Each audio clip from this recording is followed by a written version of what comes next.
magkakaroon ka ng muscle memory.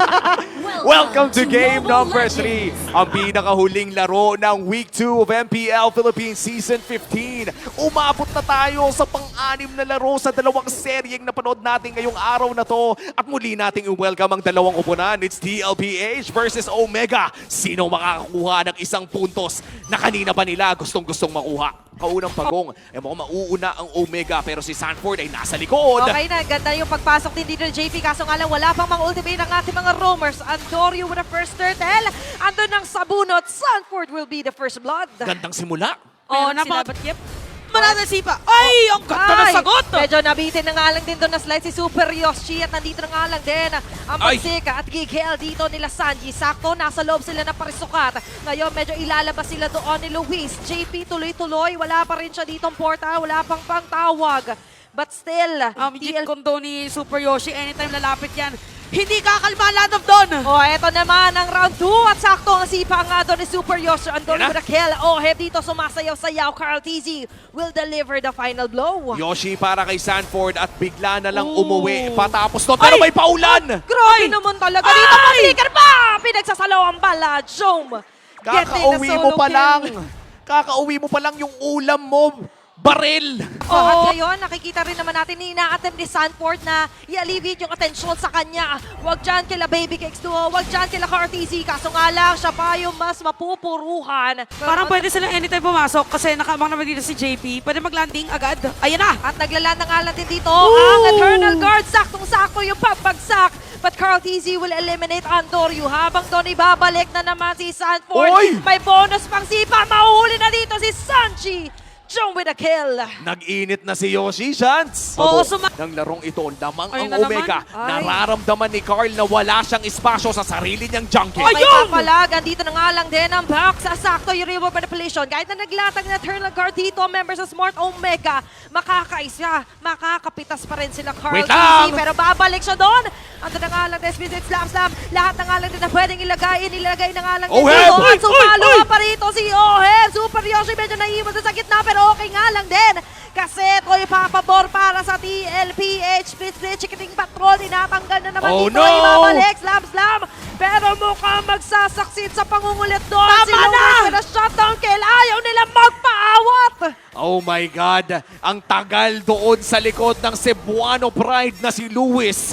At ngayon magsisimula pa lang yung pangatlong pagong. Kung akala nyo tapos na yung labanan, ay itutuloy pa. Dahil nandito na agad ang tapatan ng Omega at TLPH. Turtle fight naman ang ating tutunghayan. Grabe Labanan ang- ng Omega, 1,000 na lamang. Pero ginaga dito sa baba. Sakto na naman. Nakita nyo Nakatakas. si Andorio makakatakas man. Pero Super Yoshi here. Nag-attempt kay Sanji. Pero doon sa may pinakagilid, medyo nadala palalim dito si Ohe. Pati na rin si JP. Sinusundan sila dito ni Luis. Pati na rin ni Sinabunutan! Super Yoshi. Sinabunutan. Gustong ibalik. Pero medyo mapapababa yata siya doon. At magagantihan siya dito ng cavalry. Pero mukhang makakakuha naman ng Torre ang kupunan ng Omega dahil sa laban na yun. At nakuha na nga rin nila ang 3 turtles of this game. Kaya naman yung Philippine Brazilian na. World. Os, Uy, binakap! Pero nandito na nga lang din yung nakap. Nandito yung shortcut. Darating dito sila Oharm. Napakaganda ng latag na doon ng Summon Force. Sa pantala si Carty dito sa pinakalikod. Ay grabe naman din talaga yung nadideliver na damage. Nagamit agad doon yung shadow kill. Andorio! May pinakagilid naman na pumapalik si Andorio. Kaso nga lang nasakot na doon ng real world manipulation. At sila yung mamanipulahin dito ng TLPH. At Yung doon real, na... ay di mo tapos. Mahirap talaga mag-explain pag kaya ka pagsalitain. Ayaw talaga nilang tantanan, ayaw nila magpaawat, pati na rin si Oheb dito sa pagsunod niya kay Okiri, pati si Carl TZ ngayon na sinasabot sa bunutan, ay susundan ng tatlo laban sa isa. Luis hindi na nga yata pa makakaligtas pa. Carl TZ with a killing spree. 4v5. Ay, Up. wait. Oh, papatungan na naman. Andito na naman Sipa, dinala sa ilalim ng Torre. JP is down. Oheb here with a Zaman Force, gagante ng isa. Rome sa Roma magiging palitan. Pwede na natin ituloy ito, Chantel. Oh, pwede na rin. Nandito na nga lang din. Mukhang okay na to. Ito ang magiging call ni Sanford. Pero Sanford? medyo nananakit siya nga doon sa mga pinabibigay. Under Soul Sever, under Eva Cooler. Babalik Ayun dito lang! si Ay! Dito kay Dorio. Grabe naman yung mga pag-quad shadow out, quad shadow in. At mukhang si Andorio pupuruhan nila doon. Diretso pa yata. No HP para kay Carl TZ. Lord secured para dito sa TLPH. At mukhang si Super Yoshi ay hahanapin na lamang ang mga tira-tira. Hanford looking for that angle pero tignan mo yung poke damage. Okay, grabe naman talaga. Yung pinagsabay dito na Zaman Force natin reward manipulation. Pero mas grabe dito yung magiging counterplay na Smart Omega. Burrado agad si Oheb. Si Sanford naman ang susundan dito nila Luis. magsisiatrasan ang Cavalry. Pero mukhang liliko si Luis. Pwedeng subawo na May to. shadow ba? Pwedeng kumapit. Ito na nga yung sinasabi natin Walang dito. Hindi shadow. nakalandi siya Ayan na. basta pinapalagpas pa. May quad shadow ginamit. Makakapagtakbo pa rin naman dito. Ay! Cavalry, pero doon sa may pinakalikod, babalik pa rin naman siya. Pero Wow! nakakataon na ito, hindi pa rin naman siya basta-basta mapapabagsak. Wow! Sakit ng Kakasabi ko damage. pa nga lang din naman, andito na nga mga pagpatak-patak.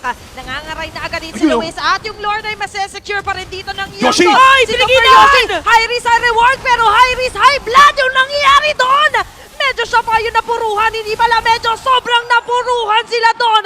Double kill for Oheb. Kamunti, nakit niya talaga yung buong katawan ni Eve around that ball. Pero Naku, Yoshi, Ay, Super Yoshi! Hindi yata yun yung dapat mapasukan Eskinita. Nilatag ang Eternal Guard. Maganda sana yung Luis? mga tatamaan. Kaso nga lang si Luis na nga matitira dito. Paapat na miyembro ng Cavalry ang kanya makakasalubong. Sanji, Abate, grabe naman yung mga Void Crystal, Void Blast. Lahat ng alam din na pwede ibitaw para pauwiin. May tapa. Sinushoe away niya dito ang Smart Omega. May minion wave dito sa may bandang taas. Dala-dala dito na TLP. Maki-clear off man na agad dito na Smart Omega. Pero may susunod pa. Grabe. Oh, 10 segundo para kay Super Yoshi, 15 naman para kay Luis. May minion wave pero mukhang makiklear naman nila agad to. Card sa likod! Ay! Pumasok na agad siya dito at mukhang ito na nga ang magiging call ang pag-abante at tuloy na streak para sa Team Liquid Philippines. Napisuhan man ang Cavalry. Tuloy pa rin ang win streak for TLPH as they take down Omega. 7-0 in match record. Season 15 is the season of the Cavalry.